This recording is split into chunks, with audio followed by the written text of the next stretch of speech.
படிப்புகளில் சேர்வதற்கான நீட் தேர்வில் இதுவரை இல்லாத அளவுக்கு எழுந்துள்ள முறைகேடு புகார்கள் நாடு முழுவதும் கொந்தளிப்பை ஏற்படுத்தியுள்ளன.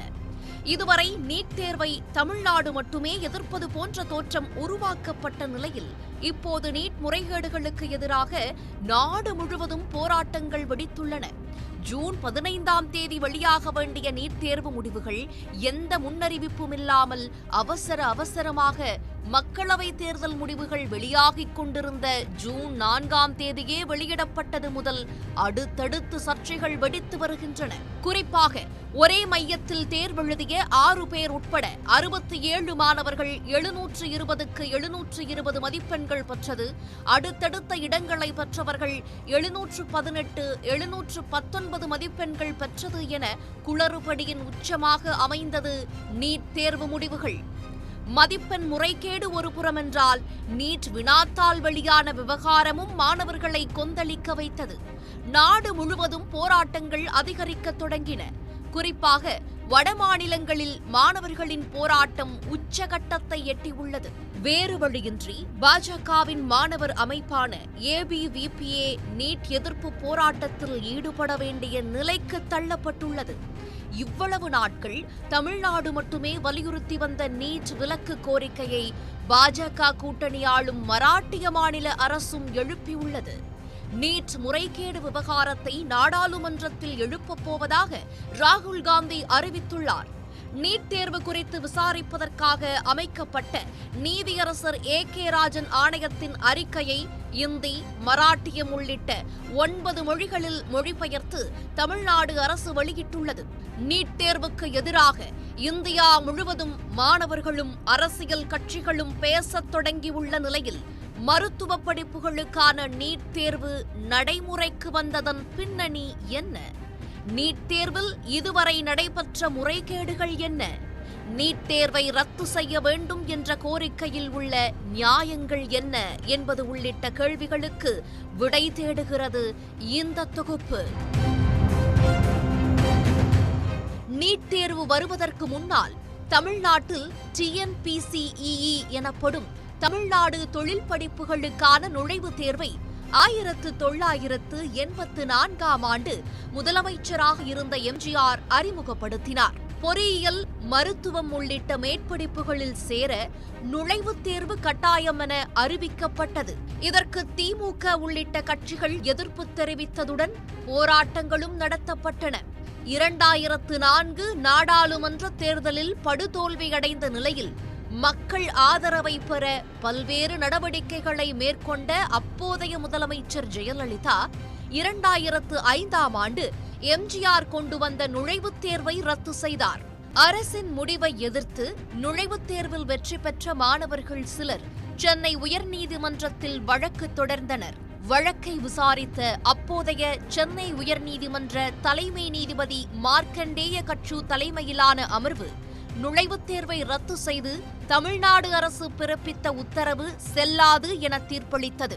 2006 சட்டமன்ற தேர்தலில் திமுக வெற்றி பெற்று கலைஞர் தலைமையிலான அரசு அமைந்தவுடன் அனந்தகிருஷ்ணன் குழு அறிக்கையின் அடிப்படையில் நுழைவுத் தேர்வு ரத்து மசோதா நிறைவேற்றப்பட்டு குடியரசுத் தலைவரின் ஒப்புதலும் பெறப்பட்டது. அடுத்த 4 ஆண்டுகளிலேயே, அதாவது 2010ஆம் ஆண்டு மருத்துவ படிப்புகளில் சேர பொது நுழைவுத் தேர்வு அவசியம் என்ற விதிமுறையை வகுத்தது இந்திய மருத்துவக் கழகம்.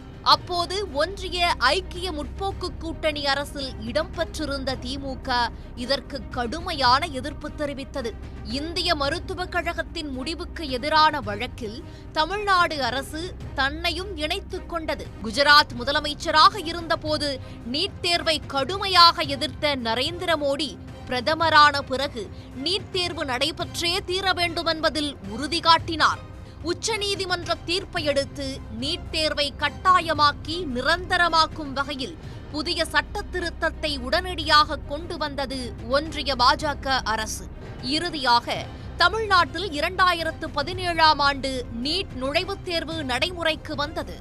2017ஆம் ஆண்டு முதல் நீட் தேர்வு எழுதச் செல்லும் மாணவர்களுக்கு, குறிப்பாக மாணவிகளுக்கு எதிராக காட்டப்படும் கெடுபிடிகள் கடுமையான விமர்சனத்துக்குள்ளானது. தேர்வு மைய நுழைவு வாயில், தேர்வறைக்கு வெளியே, தேர்வறையில் என 3 இடங்களில் மாணவர்கள் சோதனைக்கு உள்ளாக்கப்பட்டனர். வெடிகுண்டுகளை கண்டுபிடிக்கும் மெட்டல் டிடெக்டர் கருவிகள் மாணவர்களை பரிசோதிக்க பயன்படுத்தப்பட்டது. முழுக்கை சட்டை, ஜீன்ஸ் அணிந்த மாணவர்களுக்கு அனுமதி மறுக்கப்பட்டது. தேர்வு எழுதுவதற்காக முழுக்கை சட்டையை அரைக்கையாக மாணவர்கள் கிழித்துக் கொண்டது. துப்பட்டா மற்றும் சேலை அணிந்து கொண்ட மாணவிகளுக்கு அனுமதி மறுக்கப்பட்டது. அணிகலன்கள் மட்டுமின்றி தலைமுடிக்கான கிளிப் வரை கழற்றப்பட்டன.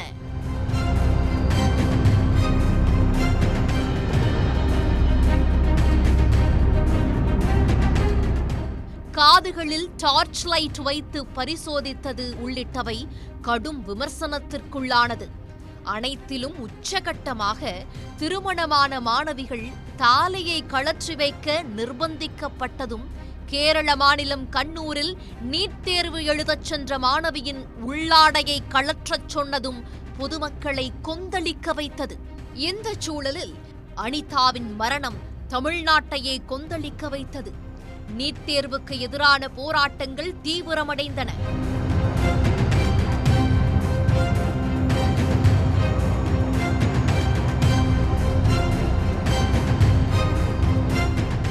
இதையடுத்து தமிழ்நாட்டுக்கு நீட் விலக்கு அளிக்கும் மசோதாவை அனைத்து கட்சிகளின் ஆதரவுடன் அப்போதைய அதிமுக அரசு நிறைவேற்றியது. குடியரசுத் தலைவரின் ஒப்புதலுக்காக அனுப்பப்பட்ட நீட் மசோதா என்னவானது என்றே தெரியாத நிலைதான் 21 மாதங்களாக நீடித்தது. இறுதியாக 2017 செப்டம்பர் 22ஆம் தேதியே மசோதாவை நிராகரித்து தமிழ்நாடு அரசுக்கு கடிதம் அனுப்பிவிட்டதாக நீதிமன்றத்தில் ஒன்றிய அரசு தெரிவித்த பிறகு தமிழ்நாட்டு மக்களுக்கு அது தெரியவந்தது. நீட் தேர்வால் அனிதா தற்கொலை செய்து கொண்டதைப் போலவே அடுத்தடுத்த ஆண்டுகளிலும் மாணவர்களின் தற்கொலைகள் தொடர்ந்தது. மக்களிடம் கடுமையான மன உளைச்சலை ஏற்படுத்தி நீட் தேர்வுக்கு எதிரான மனநிலை தமிழ்நாட்டில் வலுப்பெற்றது. இதற்கிடையே 2021ஆம் ஆண்டு ஆட்சிக்கு வந்த முதலமைச்சர் மு.க. ஸ்டாலின் தலைமையிலான திமுக அரசு நீட் தேர்வால் ஏற்படும் பாதிப்புகளை ஆய்வு செய்ய ஓய்வு பெற்ற நீதிபதி ஏ.கே. ராஜன் தலைமையிலான குழுவை அமைத்தது. நீதிபதி ஏ.கே. ராஜன் தலைமையிலான குழு அளித்த பரிந்துரைகளின் அடிப்படையில் 2021 செப்டம்பரில் நீட் விலக்கு மசோதா தமிழ்நாடு சட்டப்பேரவையில் நிறைவேற்றப்பட்டு ஆளுநருக்கு அனுப்பி வைக்கப்பட்டது. ஆனால் மசோதா தொடர்பாக எதுவும் தெரிவிக்காமல் 5 மாதங்கள் ஆளுநர் அமைதி காத்தார். நீட் மசோதாவுக்கு ஒப்புதல் வழங்கக் கோரி குடியரசுத் தலைவர் அலுவலகத்திலும் உள்துறை அமைச்சர் அமித்ஷாவிடமும் தமிழ்நாடு எம்பிக்கள் குழு மனு அளித்தது. நாடாளுமன்றத்தில் பட்ஜெட் கூட்டத்தொடரில் உரையாற்ற வந்த குடியரசுத் தலைவருக்கு முன்பாகவே நீட் விலக்கு மசோதாவுக்கு ஒப்புதல் அளிக்க கோரி தமிழ்நாடு எம்பிக்கள் முழக்கமிட்டனர். பல்வேறு போராட்டங்களுக்கு பிறகு 142 நாட்கள் கழித்து சில ஆட்சேபனைகளை குறிப்பிட்டு மறுபரிசீலனைக்காக மசோதாவை சபாநாயகருக்கு திருப்பி அனுப்பினார் ஆளுநர். மசோதா திருப்பி அனுப்பப்பட்ட ஒரே வாரத்தில் சட்டப்பேரவையின் சிறப்பு கூட்டம் கூட்டப்பட்டு நீட் விலக்கு மசோதா மீண்டும் நிறைவேற்றப்பட்டு அன்று மாலையே ஆளுநர் மாளிகையில் ஒப்படைக்கப்பட்டது. மசோதாவை அனுப்பியதோடு நின்றுவிடாமல் ஆளுநரை நேரில் சந்தித்து மசோதாவை குடியரசுத் தலைவருக்கு அனுப்பி வைக்குமாறு வலியுறுத்தினார் முதலமைச்சர் மு.க. ஸ்டாலின். ஆனால் 60 நாட்களுக்கு பிறகும் குடியரசுத் தலைவருக்கு அனுப்பி வைக்கவில்லை ஆளுநர் ஆர்.என். ரவி. தமிழ்நாடு அரசின் நீண்ட போராட்டத்துக்கு பிறகு நீட் விலக்கு மசோதாவை குடியரசுத் தலைவரின் ஒப்புதலை பெறுவதற்காக ஒன்றிய உள்துறை அமைச்சகத்துக்கு அனுப்பி வைத்தார் ஆளுநர். ஆனாலும் இதுவரை நீட் தேர்வுக்கு விலக்களிக்கும் மசோதாவை ஒன்றிய அரசு கிடப்பிலேயே போட்டுள்ளது. மருத்துவ படிப்பில் குழந்தைகளை எப்படியாவது சேர்த்துவிட வேண்டும் என்பதற்காக பெற்றோர்களும் லட்சக்கணக்கான ரூபாய் பணத்தை கட்டணமாக செலுத்தி மாணவர்களை கோச்சிங் சென்டர்களுக்கு அனுப்பி வைக்கின்றனர். குழந்தைகளின் வாழ்வில் முன்னேற்றத்தை ஏற்படுத்த வேண்டும் என்ற நோக்கத்தில் பெற்றோர்கள் செய்யும் இந்த செயலால் மாணவர்களே பாதிக்கப்படுகின்றனர். இதற்கு மிக முக்கிய காரணம் உயர்கல்வி நிறுவனங்களில் உள்ள குறைவான இடங்களுக்கு பல்வேறு நுழைவுத் தேர்வுகளின் காரணமாக அதிகரிக்கும் போட்டி என்று கூறப்படுகிறது. அதாவது நுழைவுத் தேர்வு எழுதுவோரில் ஏறத்தாழ பாதி பேர் மட்டுமே தேர்ச்சி பெற்று அதிலும் ரேங்க் அடிப்படையில் மிக குறைவான எண்ணிக்கையிலான மாணவர்களுக்கே இடம் கிடைக்கும் என்பதால் மாணவர்கள் மன அழுத்தத்துக்கும் உளவியல் ரீதியான நெருக்கடிக்கும் உள்ளாகிறார்கள். எந்த கல்வி நிறுவனமும் முழுமையான தேர்ச்சியை உறுதிப்படுத்திவிட முடியாது என்ற நிலையில் கோச்சிங் சென்டர்கள் அவசியமற்றது என்கிறார்கள் கல்வியாளர்கள். நீட் தேர்வுக்கு எழும் எதிர்ப்பு, நீட் தேர்வால் நிகழும் தற்கொலைகள், கோச்சிங் சென்டர்களின் கொள்ளை, நீட் விலக்குக்கான போராட்டம் என எல்லாவற்றையும் கடந்து நீட் தேர்வில் நடைபெறும் முறைகேடுகளும் அதிகரித்துள்ளன. நீட் தேர்வில் நடைபெறும் முறைகேடுகளும் மோசடிகளும் வியாபம் ஊழலுக்கு இணையானது என கல்வியாளர்கள் விமர்சிக்கிறார்கள். ஆண்டுதோறும் நீட் தேர்வு முறைகேடுகளும் குளறுபடிகளும் அதிகரித்து வந்த நிலையில் கடந்த ஆண்டு மருத்துவ கலந்தாய்வு குழு வெளியிட்ட அறிவிப்பு நாடு முழுவதும் சர்ச்சையை கிளப்பியது. அந்த அறிவிப்பு 2023ஆம் ஆண்டு முதுநிலை நீட் தேர்வு எழுதியவர்கள் 0 மதிப்பெண் பெற்றிருந்தாலும் MD, MS போன்ற முதுநிலை மருத்துவ பட்டப்படிப்பில் சேர முடியும் என தெரிவித்தது. இது புதிதாக எடுக்கப்பட்ட முடிவு கிடையாது என்றும் அதற்கு முந்தைய ஆண்டே சூப்பர் ஸ்பெஷாலிட்டி மருத்துவ படிப்புகளுக்கான தகுதி மதிப்பெண்கள் 0% குறைக்கப்பட்டது என்பதும் வெளிச்சத்துக்கு வந்தது. மருத்துவ கவுன்சிலின் முடிவின்படி ஒற்றை இலக்க மதிப்பெண், 0 மதிப்பெண் மற்றும் 0க்கு குறைவான மதிப்பெண்கள் பெற்ற மாணவர்களும் முதுகலை மருத்துவ பட்டப்படிப்பில் சேர தகுதி பெற்றதால் நீட் தேர்வு எழுதிய யார் வேண்டுமானாலும் முதுநிலை மருத்துவம் படிக்க முடியும் என்ற நிலை உருவானது. ஒன்றிய சுகாதாரத்துறையின் இந்த நடவடிக்கைக்கு பல்வேறு கட்சிகளும் கடும் கண்டனம் தெரிவித்தன. இதன் மூலம் நீட் நுழைவுத் தேர்வு அர்த்தமற்றது என்பதை ஒன்றிய அரசு ஒப்புக்கொண்டிருப்பதாக முதலமைச்சர் மு.க.ஸ்டாலின் கூறினார். பயிற்சி மையங்கள் மற்றும் தேர்வு கட்டணத்திற்காக மட்டுமே நீட் நுழைவுத் தேர்வு நடத்தப்பட்டிருப்பதாகவும் ஒன்றிய அரசு கூறி வந்தது போல இத்தேர்வுக்கும் தகுதிக்கும் எந்த தொடர்பும் இல்லை என்றும் அவர் விமர்சித்தார். கடந்த ஆண்டு 0 மதிப்பெண் விவகாரம் விவாதப் பொருளாகியது என்றால் இந்த ஆண்டு நீட் தேர்வு முடிவுகள் பெரும் சர்ச்சையை கிளப்பியுள்ளன. இந்த ஆண்டுக்கான நீட் தேர்வை சுமார் 24 லட்சம் மாணவர்கள் எழுதியிருந்தனர். நீட் தேர்வு முடிவுகள் ஜூன் 15ஆம் தேதி வெளியாகும் என அறிவிக்கப்பட்ட நிலையில் திடீரென எந்த முன்னறிவிப்பும் இல்லாமல் ஜூன் 4ஆம் தேதி மக்களவைத் தேர்தல் வெளியாகிக் கொண்டிருந்த போதே நீட் தேர்வு முடிவுகள் வெளியாகின. நாடு முழுவதும் அரசியல் பரபரப்பு உச்சகட்டத்தில் இருந்த நாளில் நீட் தேர்வு முடிவுகளை வெளியிட்டது பல்வேறு கேள்விகளை எழுப்பியது. அவ்வளவு அவசரமாக நீட் தேர்வு முடிவுகளை வெளியிட்டது குளறுபடிகளையும் முறைகேடுகளையும் மறைக்கத்தான் என்பது அடுத்தடுத்த நாட்களில் வெட்ட வெளிச்சமானது. நீட் தேர்வில் ஒரே மையத்தில் தேர்வெழுதிய 6 பேர் உட்பட 67 மாணவர்கள் 720க்கு 720 மதிப்பெண்கள் பெற்றிருந்ததும், அடுத்த இடங்களை பிடித்தவர்கள் 718, 719 மதிப்பெண்களை பிடித்திருந்ததும் சர்ச்சையை உருவாக்கியது. மொத்தம் 720 மதிப்பெண்களுக்கு நடைபெற்ற இத்தேர்வில் ஒரு கேள்விக்கு 4 மதிப்பெண்கள் வீதம் 180 கேள்விகள் கேட்கப்படுவது வழக்கம். ஒரு கேள்விக்கு சரியாக விடையளித்தால் 4 மதிப்பெண்கள் வழங்கப்படும். தவறாக விடையளித்தால் நெகட்டிவ் மார்க் என்ற முறையில் 1 மதிப்பெண் குறைக்கப்படும் நடைமுறை உள்ளது. இந்த அடிப்படையில் ஒரே ஒரு கேள்விக்கு தவறாக விடையளித்திருந்தால் கூட அதற்கான 4 மதிப்பெண்களுடன் நெகட்டிவ் மார்க் ஒன்றும் சேர்ந்து 5 மதிப்பெண்கள் குறைக்கப்பட்டிருக்க வேண்டும். ஆனால் சில மாணவர்கள் 718 மற்றும் 719 மதிப்பெண்கள் பெற்றதால் குழப்பம் ஏற்பட்டது. இதன் உச்சகட்டமாக குஜராத்தை சேர்ந்த ஒரு மாணவி இயற்பியல் பாடத்தில் வெறும் 21 மதிப்பெண்கள் மட்டுமே பெற்று +2 தேர்வில் தோல்வியடைந்த நிலையில் நீட் தேர்வில் 720க்கு 705 மதிப்பெண்கள் பெற்றது பரபரப்பை ஏற்படுத்தியது. இது தொடர்பாக விளக்கமளித்த தேசிய தேர்வு முகமை, தேர்வில் கேட்கப்பட்ட இயற்பியல் கேள்விக்கான பதிலில் ஏற்பட்ட குழப்பத்தால் ஏற்கனவே உச்சநீதிமன்றம் வழங்கியுள்ள அறிவுறுத்தலின்படி சில மாணவர்களுக்கு கருணை மதிப்பெண் வழங்கப்பட்டதாக தெரிவித்தது. அதே நேரத்தில் கருணை மதிப்பெண் கோரி விண்ணப்பித்தவர்கள் பற்றிய விவரங்கள் எதுவும் வெளியிடப்படாதது சந்தேகத்தை அதிகரித்தது. இதுவரை இல்லாத அளவுக்கு 67 மாணவர்கள் 720க்கு 720 மதிப்பெண்கள் எடுத்ததால் சர்ச்சை வெடித்துள்ள நிலையில் நீட் தேர்வின் மீதான நம்பகத்தன்மை குறித்து கேள்வி எழுந்துள்ளது.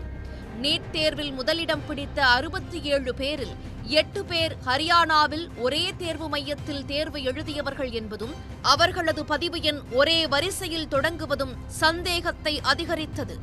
மேலும் அடுத்தடுத்த வரிசை எண்கள் கொண்ட 6 மாணவர்கள் முழு மதிப்பெண் எடுத்தது எப்படி என்றும் கேள்வி எழுந்தது.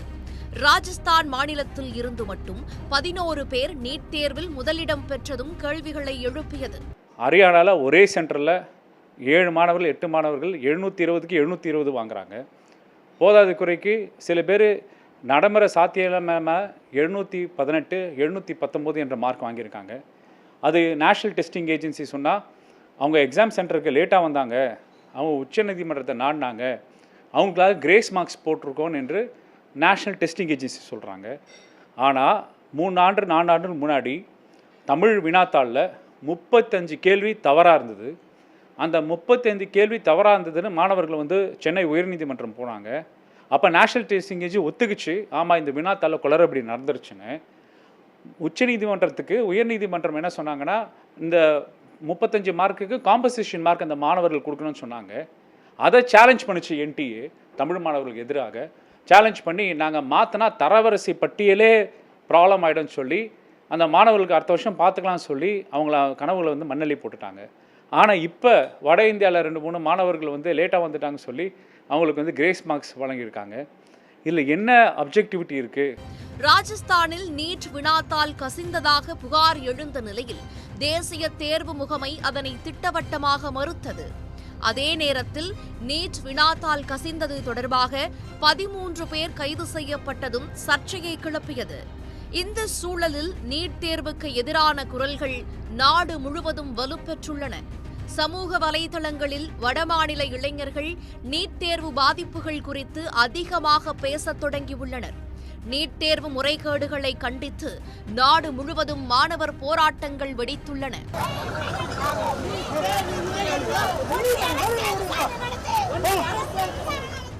எதிர்க்கட்சிகளின் மாணவர் அமைப்புகள் மட்டுமின்றி பாஜகவின் மாணவர் அமைப்பான ஏபிவிபியே ஒன்றிய பாஜக அரசின் நீட் தேர்வு முறைகேடுகளை கண்டித்து போராட்டம் நடத்த வேண்டிய சூழல் உருவாகியுள்ளது.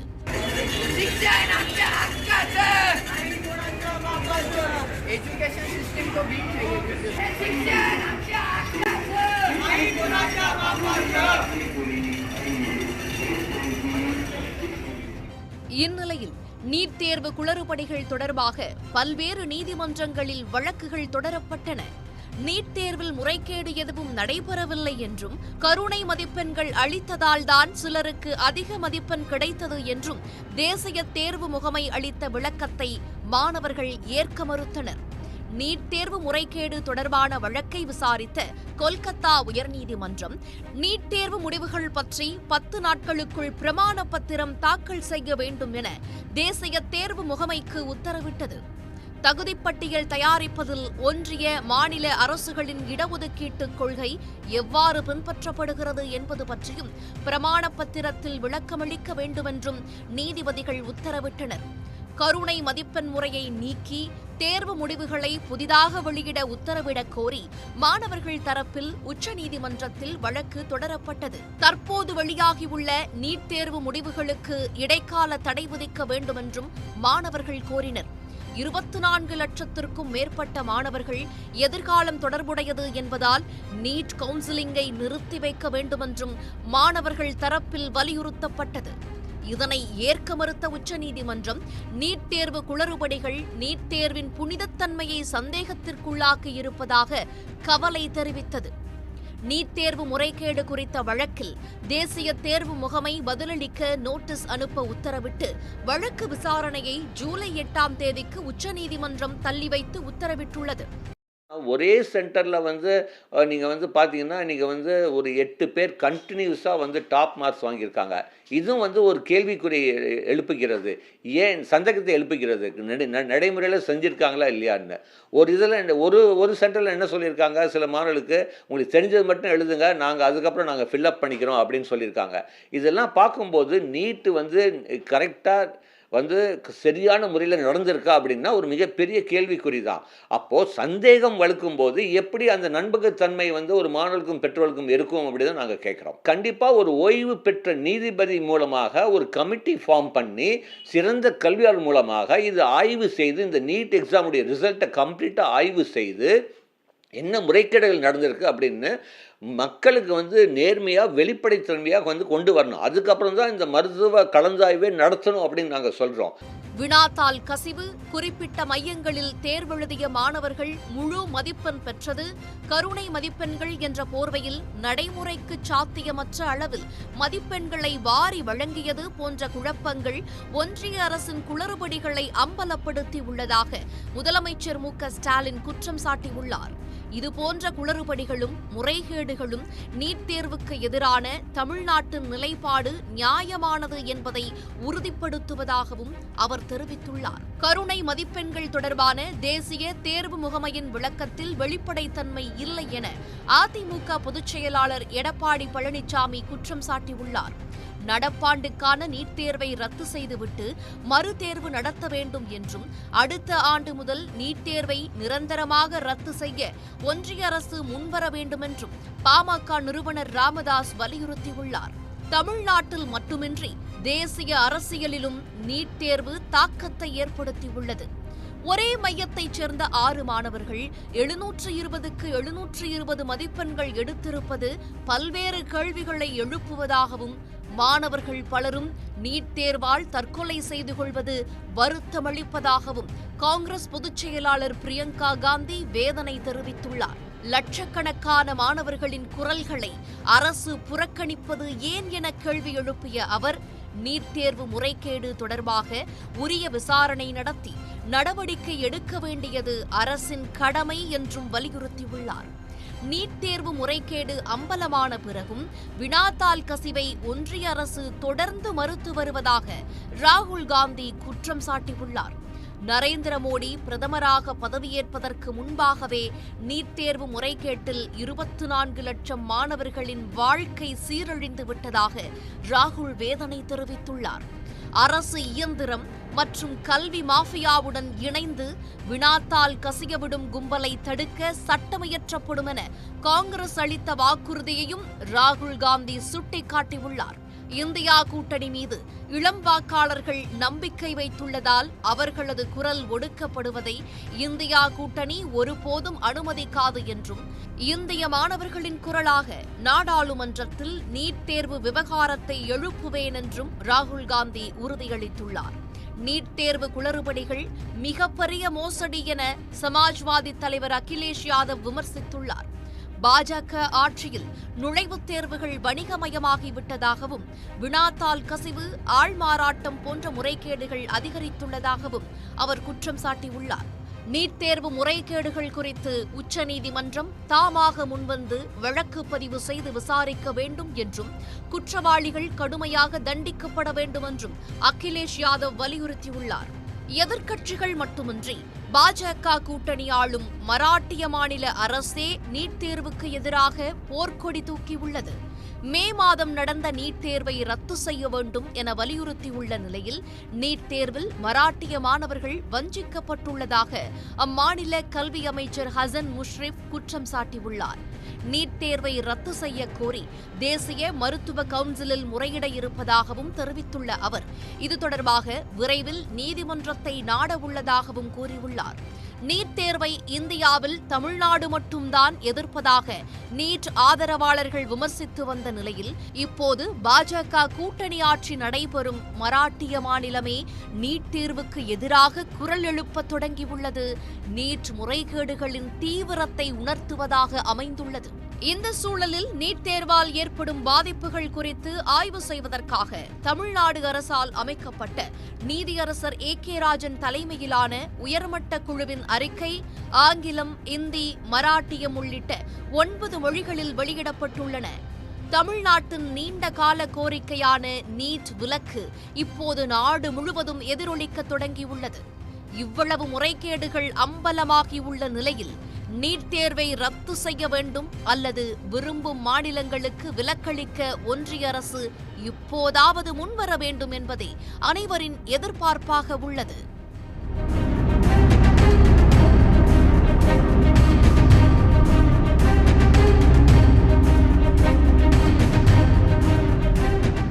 உடனுக்குடன் செய்திகளை தெரிந்து கொள்ள சன் நியூஸ் பெல் ஐகானை கிளிக் பண்ணுங்க.